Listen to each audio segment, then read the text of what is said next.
everyone could hear me today. If you can hear me, can you please just type into the comment box a quick yes, just so I know that we're all good and we can start.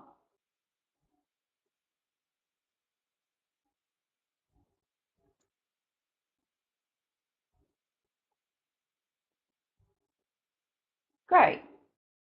So welcome to today's session on effective boards. I'm Hayley Foster, I'm Governance Officer here at the Alliance, and I'll be taking you through today's 1-hour webinar. I'm just about to turn the camera off, so please don't think that you've lost connection.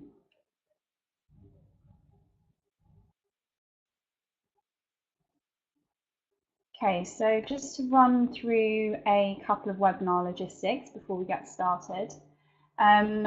This session will be recorded and I'll be sending a link around post-webinar, and it will also be hosted on our website under podcasts and webinars. There'll be a couple of polls which I'll be asking throughout the session. If you just keep an eye out for them, it's a good way for us to interact and engage with one another. And finally, I will be talking today for around minutes, but we do have a Q&A session at the end of the webinar for the last 15 minutes. So feel free to ask me any questions you may have then. Hi Gordon, that's absolutely fine, and welcome to your 6 colleagues. So whilst I'll mainly be focusing on content from the GLFW around board effectiveness, there's also a couple of other key publications in the sector which I'll be referencing today. So we have Principles of Good Governance here at the Alliance, and these are very similar to the GLFW principles, which some of you may be aware of. And of course, the very prominent document in the sector in the last few years, the UK Sport and Sport England's Code for Sports Governance. Hopefully, most of what I'm talking about today won't be completely new to you, and will be more of a refresher and a recap of the content and the practices which you're already doing.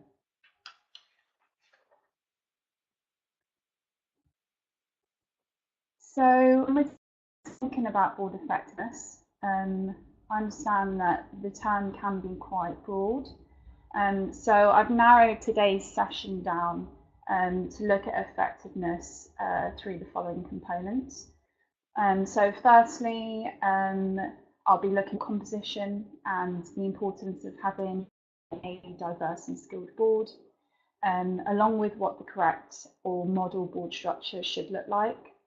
I'll then go on to talk about recruitment and induction processes, which can help you to achieve the right board composition, and tell you about some of the key policies which should be included in processes.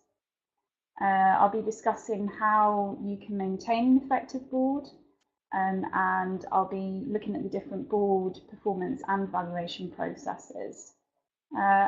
I'll also, if you're familiar with the GLFW, be looking at some of the main board behaviours which should be carried out. And I've taken some of these and included them in some of the slides just as a reminder that they do go hand in hand with the theory behind board effectiveness. And I'll also look at a couple of case studies just to give you a snapshot into the type of processes and demonstrate an effective and non-effective board.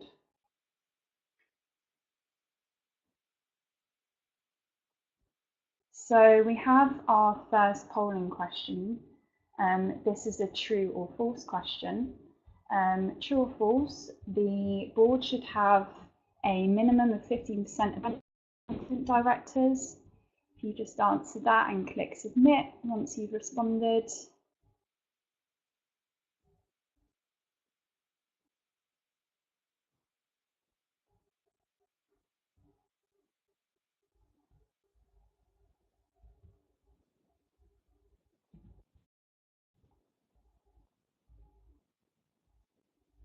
Great. So most of you are aware that this is false and that a board should have a minimum percentage of 25% of independent directors. This is actually mandatory in the code for school and it's also an expectation that we set out in the GLFW.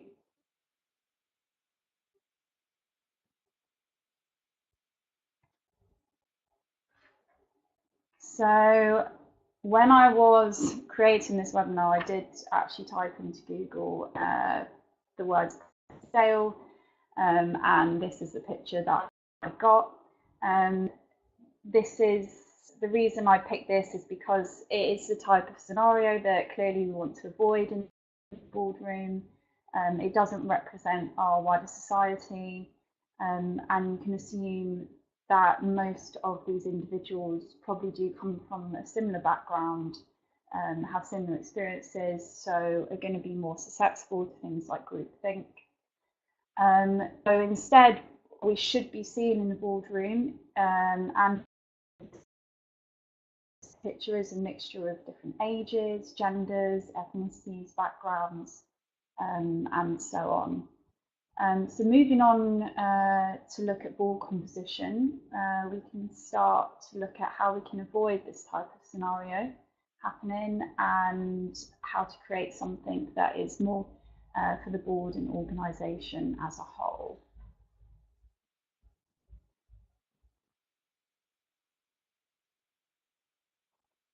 Principle 4 of the Governance and Leadership Framework for Wales focuses on board composition, and it focuses on the importance of having an objective board which is balanced, inclusive and skilled. I'm going to look at some of the recommendations and expectations that we set around board composition in the GLFW. And again, most of these are in alignment with the codes. Firstly, balanced when it comes to decision-making board and the power of decisions. To make sure that they're effective, your board should be between 8 and 12 members. Again, as I just mentioned in our poll, it should have a minimum of 25% of independent directors. And this opens up an opportunity to promote external expertise and fresh perspectives. And it also can contribute to your activity and achieving your strategic goals. The third aspect of having a balanced board is to make sure that you implement maximum rolling terms for members of either 3x3 or 2x4, so no more than 9 years. Again, just to make sure that your activity isn't stagnated, and it also puts you in a better position for succession planning. So the next component of your board composition is inclusivity. By this, of your 8 to 12 members, the experience of them should be inclusive and diverse. So they should be reflecting the community that your organisation is in, and it should also reflect wider society as a whole. It also, again, helps to promote a wide range of ideas and perspectives, and it can promote your organisation in a positive and trusted light to wider stakeholders and organisation. So one option which can help you to encourage having diversity on your board is to establish and agree targets around it, and this can help to visually monitor diversity on your board. Another option could be to set up mentoring programs for groups which are underrepresented, and again, this is good for providing confidence and building trust amongst stakeholders. As a side note, it's also important that you consider the voice of your participants' decision-making process, and you can do this through participant representation. So either appointing an athlete to sit on a board or a subcommittee, or even holding regular focus groups with them.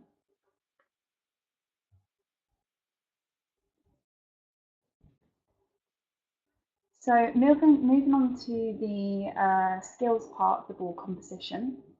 In the GLFW, we recommend that boards do move towards appointing a skills-based board, and that's with a good balance of elected and appointed directors. Appointments should be made on the basis of competencies, knowledge, skills and experiences. And this is particularly useful if you want to live your values and promote creativity, your goals and objectives. Secondly, objectivity on the board in board composition. I'll also talk about this under board behaviours, and it's really the overarching component of having a skilled board. It provides a space for constructive challenges and discussion. It can be invigorating as well, and it also has the potential to tap into new areas and generate new ideas. Because of this, we do find that boards do try to appoint an independent chair, as it's a good way to encourage this objectivity in your discussions in the board. So moving on to our second part, I just wanted to find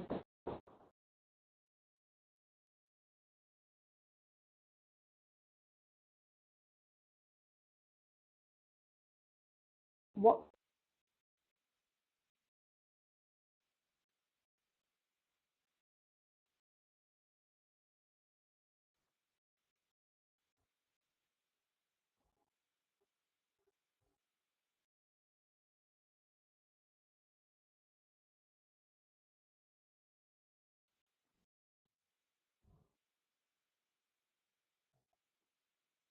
great.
Apologies, everyone. Can you hear me again?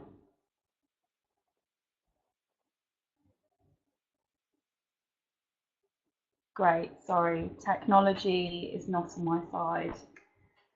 Okay. So as I was saying, when we were looking at the board composition, that was focused on Principle 4. And we're now going to be focusing on Principle 2 of the GLFW, which is defining and evaluating the role of your board.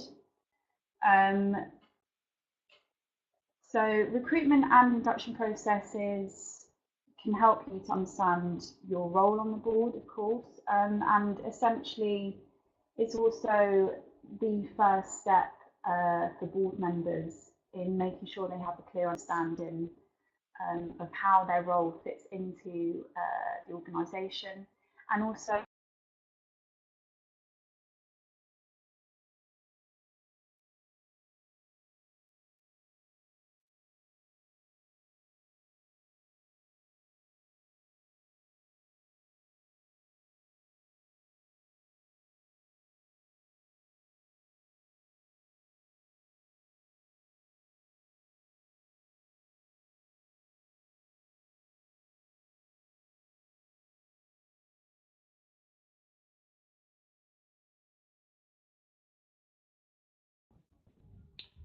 Apologies again, everyone.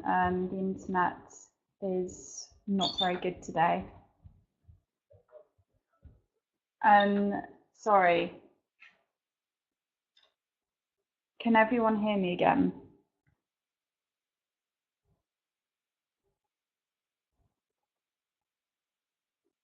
Great.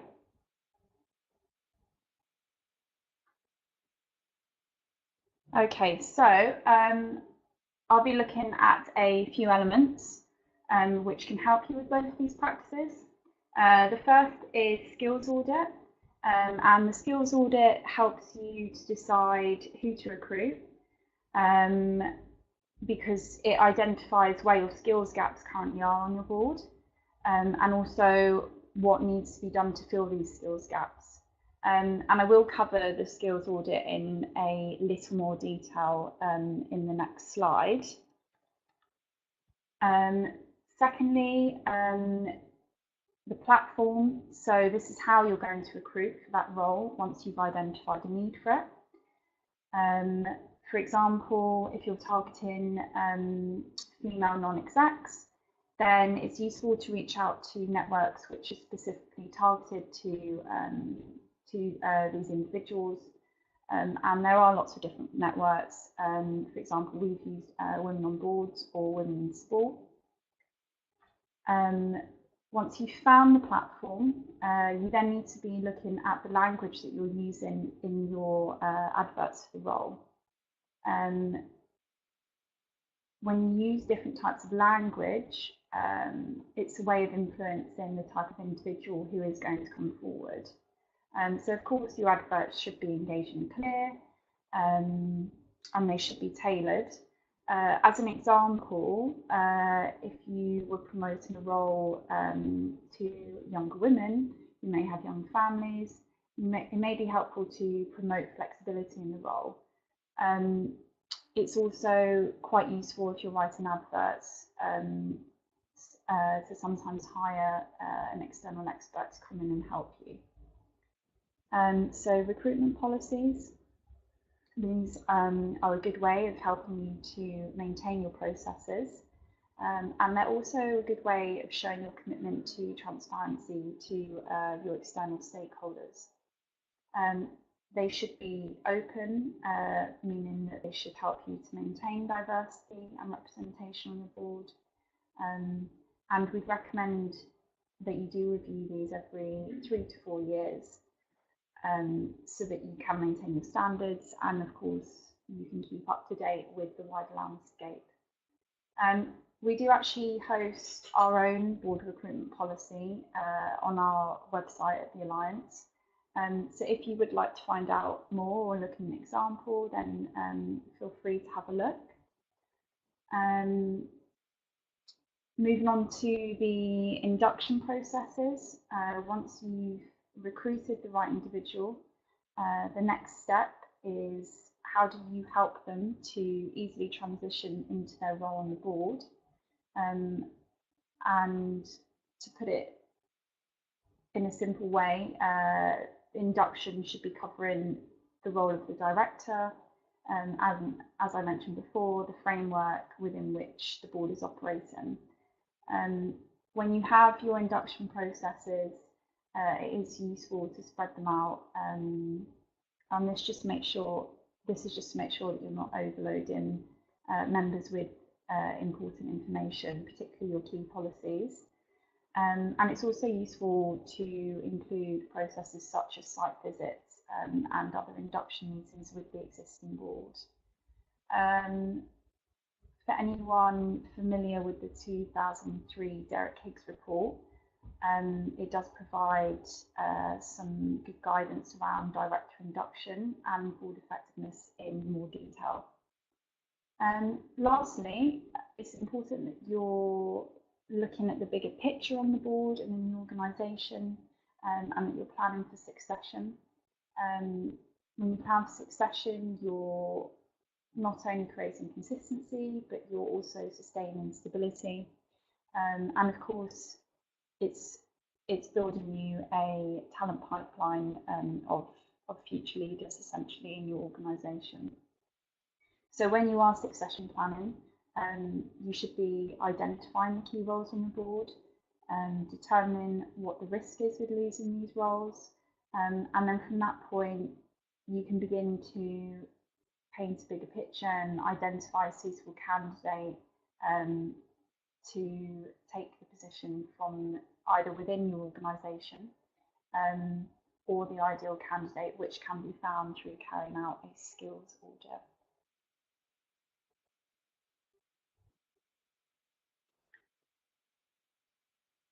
So looking at policies, these are policies I've listed here are policies your organisation should set in place.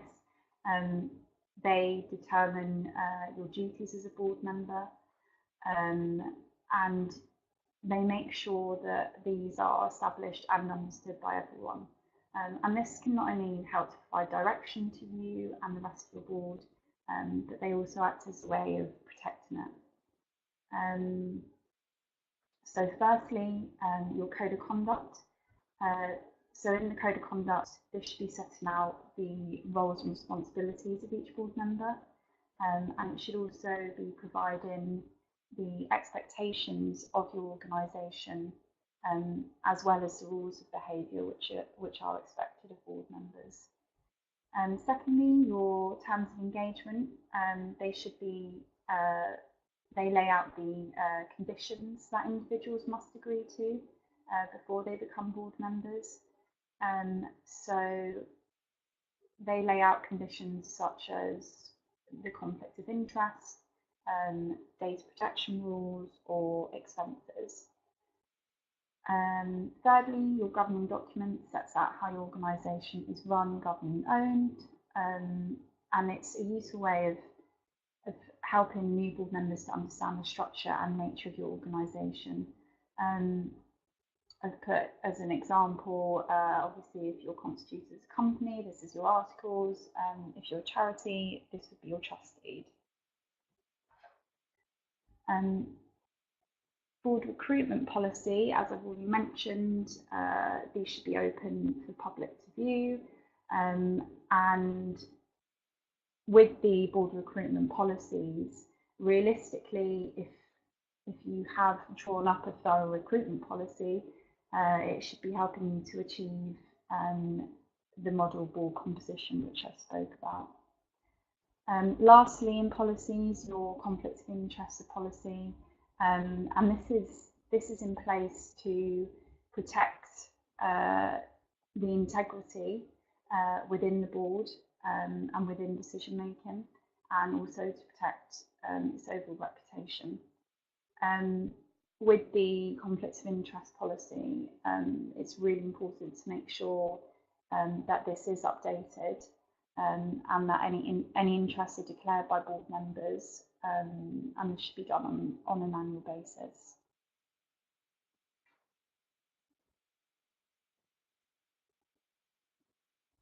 Okay, so moving on to our third poll.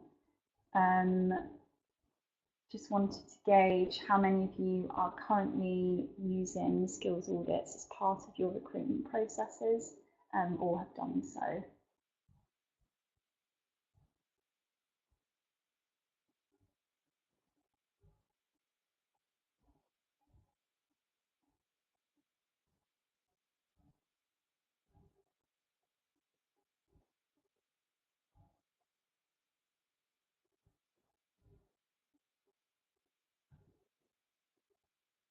Great, so it looks like most of you do or have done. So hopefully for those of you that have used skills audits, you have found how useful these can be for filling any skills gaps on your board.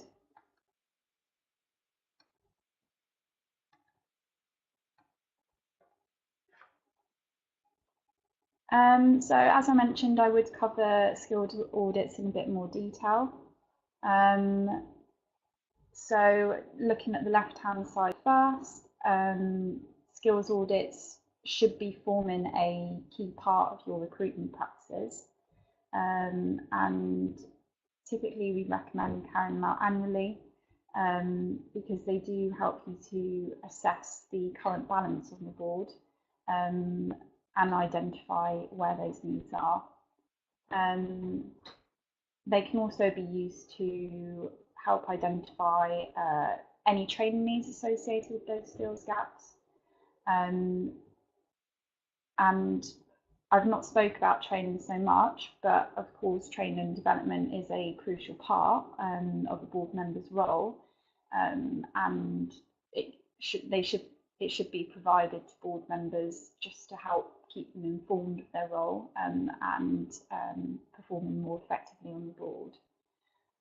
So on the right, I've included some examples of skills which can be included in the skills audit. But this doesn't necessarily mean that they're right for your organisation.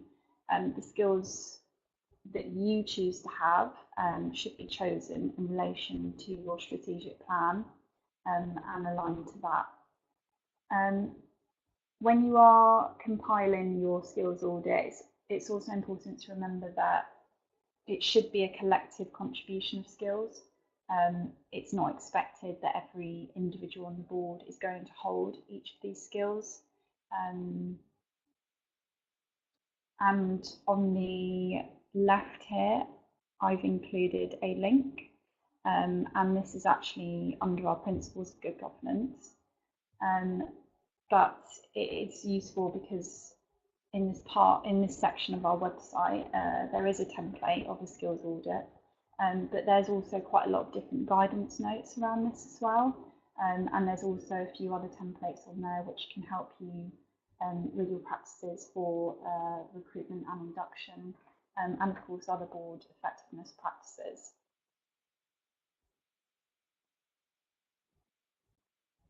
So that was looking at skills audits briefly.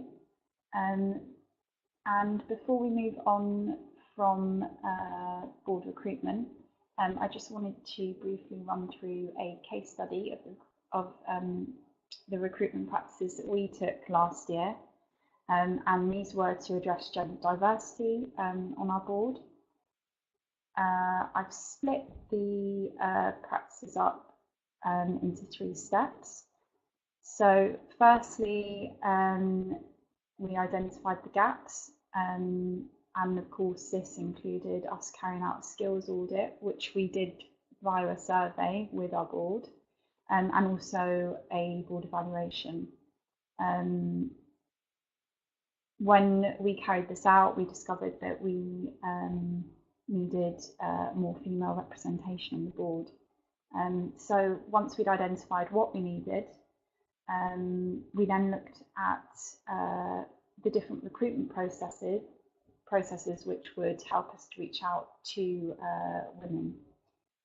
So we did, as I mentioned before, it can be useful, we did recruit an external consultant, and they helped us to write up the job advert and make adjustments to the language of the job advert. And this helped us to appeal to a wider demographic. We also advertised the role over different networks, and I think we advertised it over the different sports councils' website and also on Sporting Equals. And we also reached out to women-focused networks, so Women in Sport, Women's Sport Trust, and I think also the Muslim Women Sports Foundation. And we did also ask our current board members to help us recruit for the role, and they did this by circulating the advert through their own networks.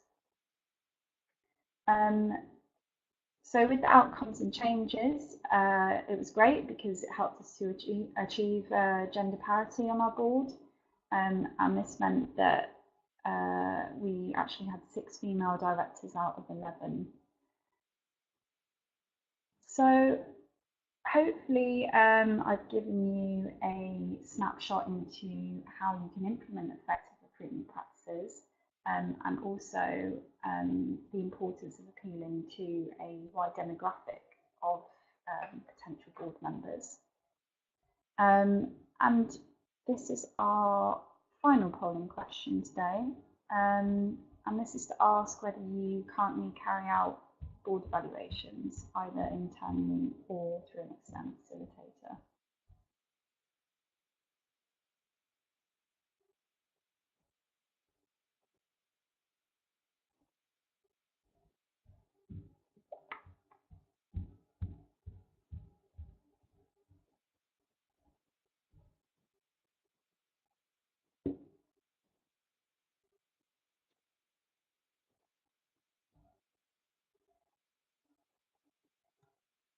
Okay, great. Again, it looks like most of you do.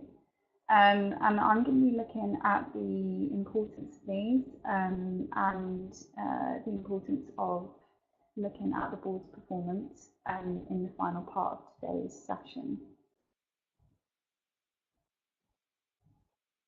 So we've gone through the model board composition and we've gone through the different processes, how to create that model board composition. So this is board performance, of course. Firstly, looking at board evaluations. So board evaluations, they're good to have because they are an opportunity for members to track their performance. And board evaluations can take place through either self-evaluations, one-to-one discussions with the chair, or, as I mentioned, they can take place through an external facilitator.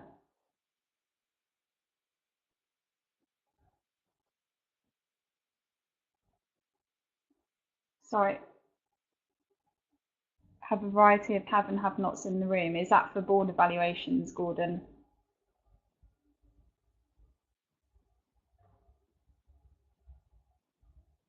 Okay, great. Well, hopefully this will give you an overview of board evaluations and why they are important to have.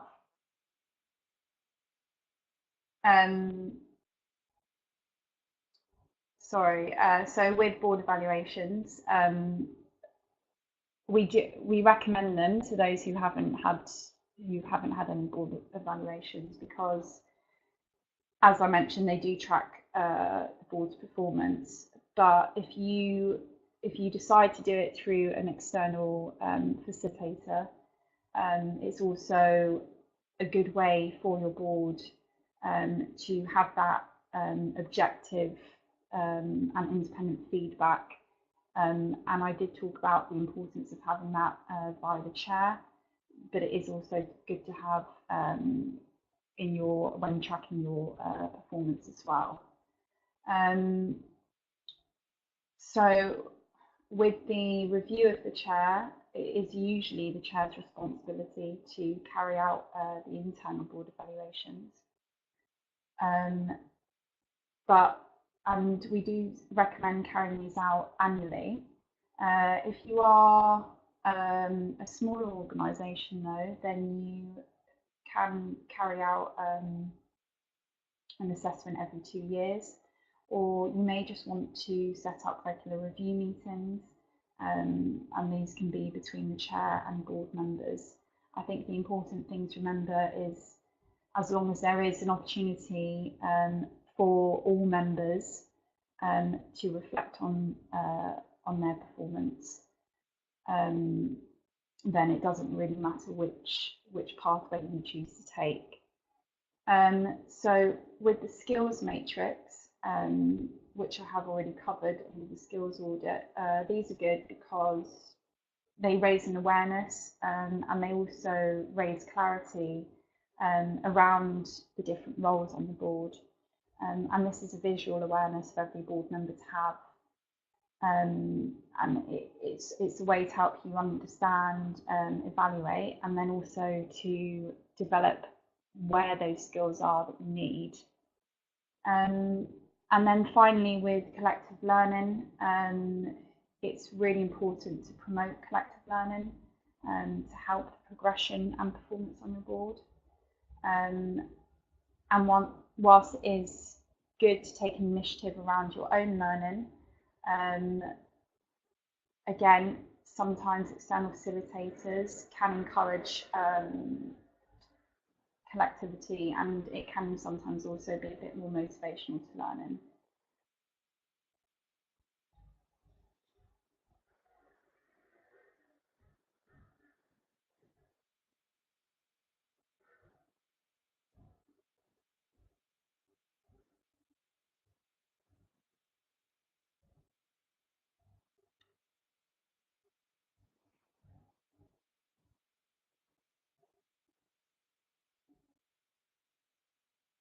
Sorry. Hello, can you hear me?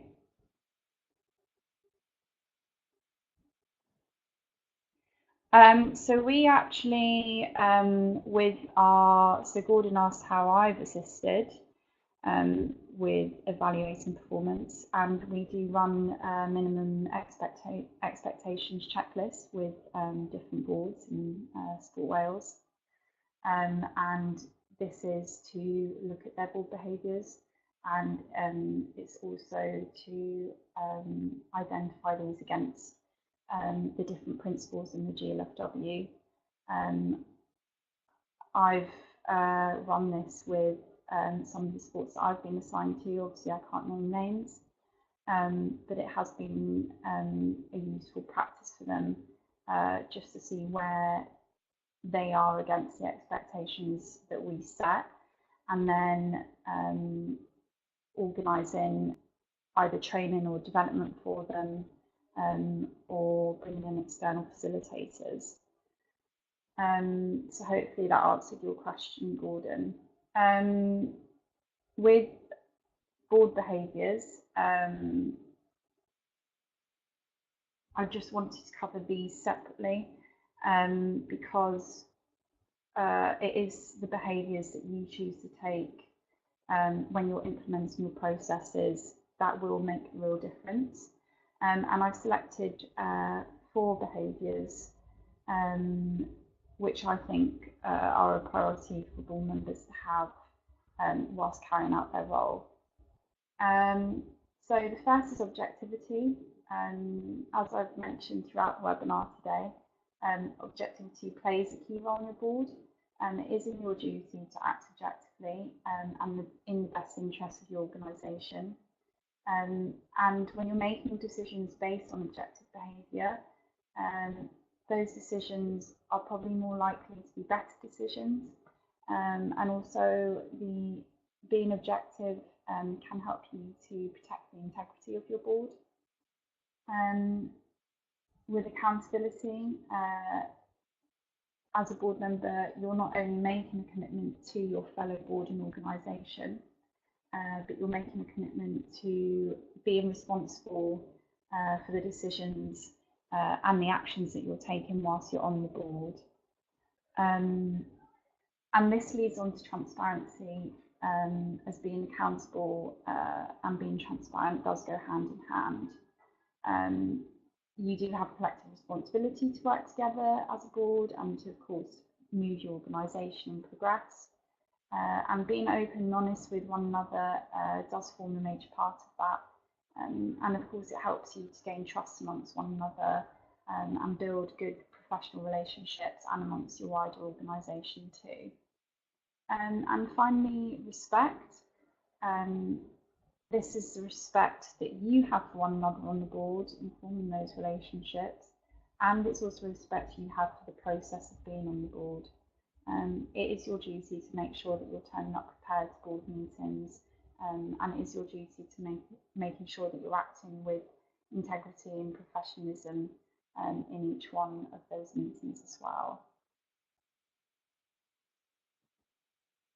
So with effective communication, I just wanted to separate this out as quite a major part of board behaviours. So I'll just briefly go over some of the key attributes around communicating effectively. So first, trust and openness.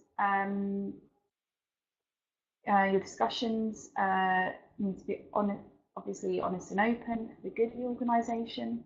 And you need to make sure that you are building trust amongst one another. Communication and collaboration, this is obviously a two-way process. And I just wanted to flag that where there is strong collaboration between the CEO and chair, this can really help to create objectives which are forward-thinking and which are going to move your organisation forward. Constructive challenge.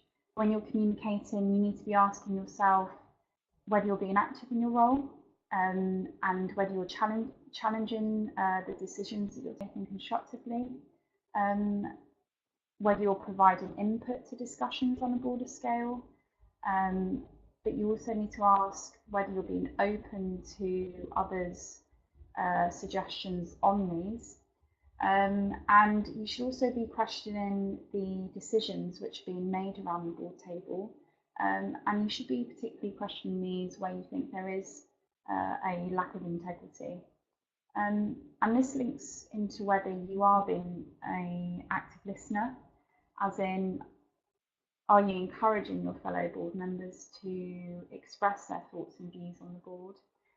And are you helping to build and promote that space for trust? And finally, with resolution, whilst different opinions are good on the board and they're healthy, sometimes, as we all know, there is conflict in the boardroom, but if these do arise, then they should be the systems in place to be able to handle it and resolve it. And effective communication does go beyond just communicating with each other as board members, and you should be considering all of these areas when you're communicating your membership and wider organisation, and also your key stakeholders.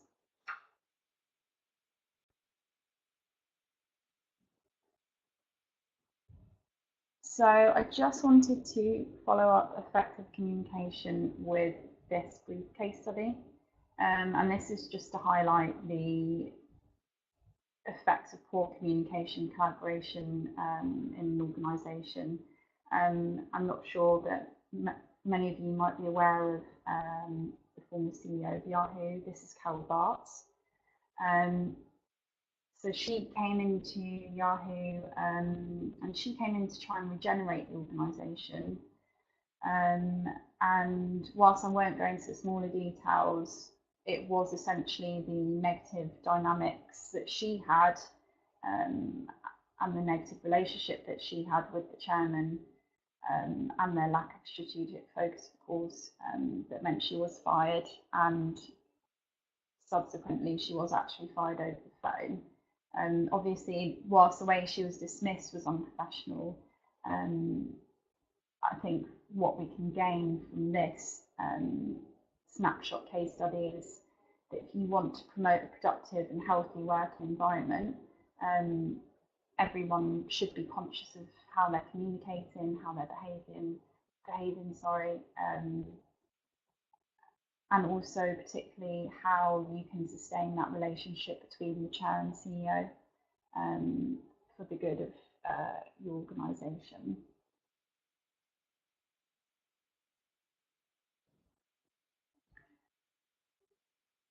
Okay, so just to recap the areas that we've covered today, these are a list of some top tips which you should be considering, and you should be considering these when you're asking yourself whether you're working effectively. So firstly, structure and balance. What does your board composition look like? And does it include the right balance of skills, diversity and experiences, and also is there objectivity there? Knowledge and understanding. So what I mean by this is, do you have a clear understanding of your roles and responsibilities, and also a clear understanding of how this fits into the framework of your organisation? And do you have the processes in place which can help you to understand these? Evaluation. Are you consistently reviewing your own performance? And also, are you reviewing one another's performance to make sure that you're on track to achieving your goals and objectives? And lastly, behaviour.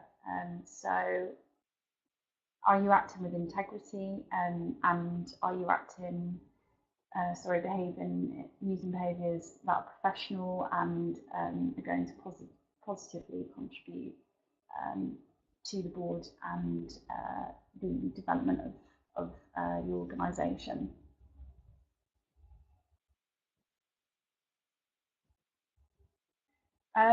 These are just a call to action before we wrap up the session. Hopefully today has given you some further insight into the different processes and practices and the theory around board effectiveness. And hopefully you can start to look at the different areas I've covered in more detail when you go back to the board.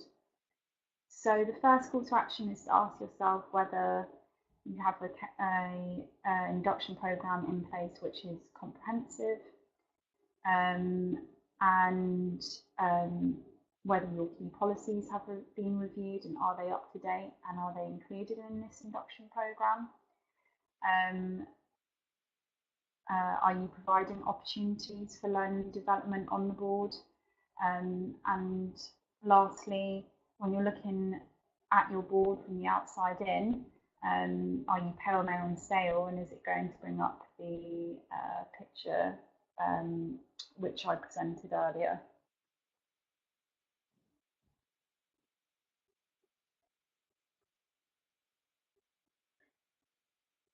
So that concludes the session today. Sorry for the technical difficulties, but thank you again to everyone for taking part and engaging in this webinar. I do appreciate that it's been a whistle-stop tour, but I hope you found it useful to some of your practices and you'll be able to look at it in more detail. As I did mention, feel free to ask me any questions, or I've included my email address here, so please feel free to contact me separately on my email above if you'd like to.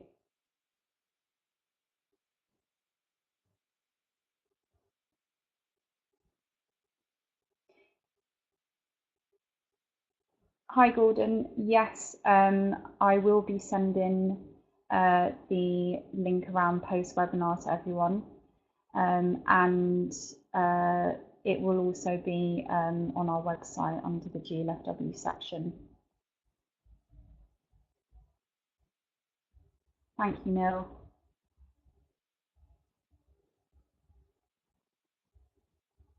Thanks, Gordon. Thanks, everyone. Also, just to flag, we do have a couple of webinars coming up next month, and this will be Understanding the Sporting Landscape and Accountability and Transparency. And we do actually have some webinars coming up in the months after that. Again, you'll be able to find them on our website. Thanks, everyone.